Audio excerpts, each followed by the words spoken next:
Alright guys, next thing we're going to talk about is our kipping pull-up. Now a lot of you guys aren't going to be able to get this right away. If you have the strength to get it, that's great. If not, we'll talk about our negative pull-ups and jumpers again. So, kipping pull-up. How do I generate force with the kipping pull-up? It is a pull and a push. So I'm actually generating the speed through my shoulders, okay? A lot of people want to kick their legs. They think that's the way you're generating the momentum, and that is not right, okay? My speed is generated through the contraction of my posterior chain and my chest and my shoulders. So where I'm pulling back, my scapula is pulling back, I'm engaged, and then I'm pushing away. And as I push away, it's like a pendulum swing. I'm actually changing that force into going up and down, like a typewriter, okay? So when I'm doing the kip, what I want to do is I want to grab my bar and I want to engage, and then when I go forward and back, that's when I pull up. So that forward and back motion is what gives me the momentum to go up on the bar, okay? You know, it's a tough deal to do if you've never tried to work your muscles together. You know, and that's the difference between stricts and kips. Kips are more for central nervous system, speed, keeping your heart rate up, using your body weight to your advantage, where strength is really just to build strength in our upper body. So there's benefits to both. A lot of people, when they're doing kipping pull-ups, don't know that, yes, it will make you stronger, but a strict pull-up is actually better for that. Whereas if we're trying to learn how to fire off our muscles in our body together and learn how to use our momentum to be beneficial for us, a kipping pull-up is good for that. So both have their places. If you're trying to build strength, a strict pull-up is better. If you're trying to get through a workout with 100 pull-ups, my guess is you're either going to be using kipping pull-ups or you're really super strong, okay?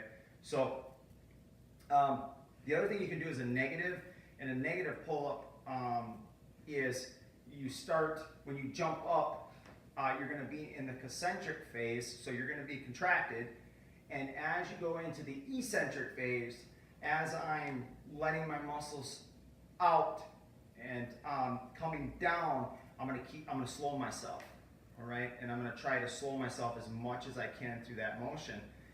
And what that does is it rips the fiber, and it does a good job. The thing is you don't want to be using negatives more than maybe once a week or maybe even 2 weeks, because it does rip you quite a bit. So a negative would look like this. When I could use a box to jump up, but you know, I do a jumper, get my chin over the bar and go real slow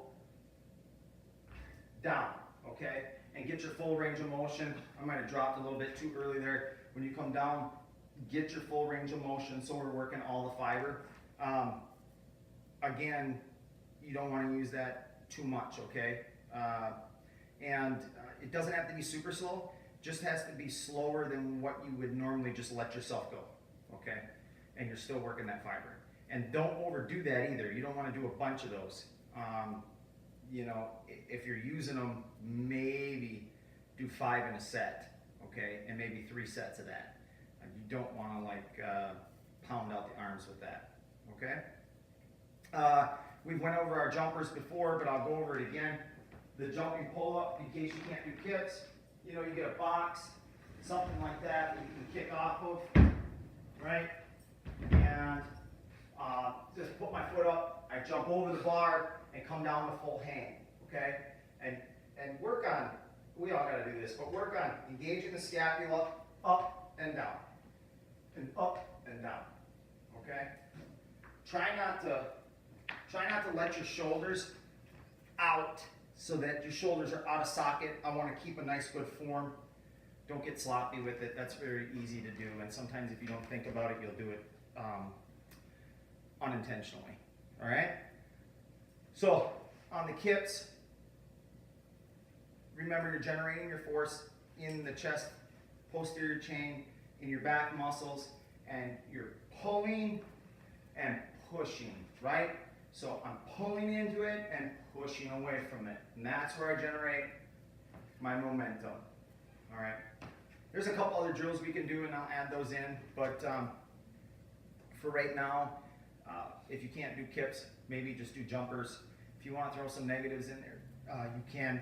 But overall, just work on it. You'll get it. It takes time. It takes practice. All right, guys? The next thing we're going to talk about is reviewing our walking lunges. So we've done this a couple of times. We're going to review it again. Just make sure you guys get the form down, and our couple little techniques now that we've talked about before, but we'll talk about again just so that you guys can get them. All right, I'll see you.